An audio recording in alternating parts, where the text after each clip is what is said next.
Hey guys, welcome back to the channel.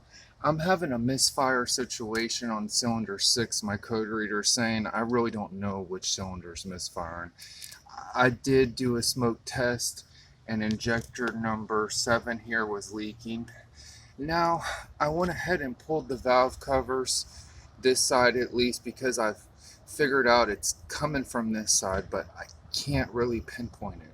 So as I'm going, doing my checking the gaskets, I just did the valve covers not long ago, I decided to hit these bolts under here by cylinder number 6.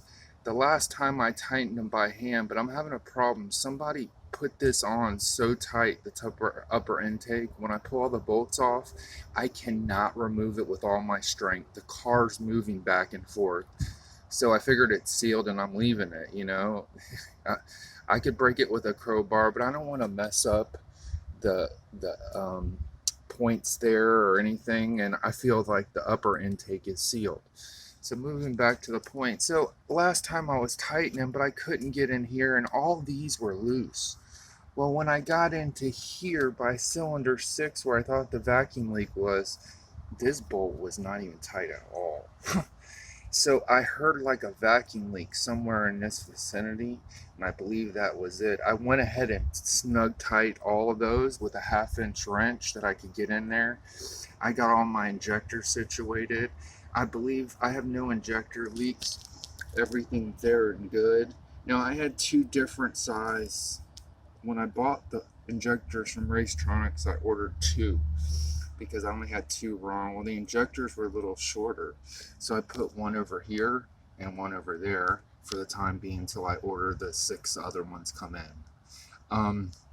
So this is where I'm at. I got to get new injectors. After this, I'm going to go ahead and do a compression check and see what's up with the motor. If this doesn't fix the misfire, it's either injectors or either I have low compression on one of the cylinders.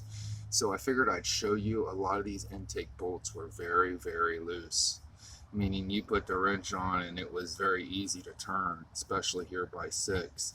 So I retightened them all. I drove the car a little while ago. I'm going to put all this back together, seal it up, shellac it up, and get her going. So let's keep our fingers crossed that this fixes our misfire, and there was probably a vacuum leak right here, because I was pushing the harness down on it, and I noticed the car would start getting steady right there. So I don't know if this has pinpointed it. I'm probably going to need new plugs. I'm probably going to need 6 new injectors.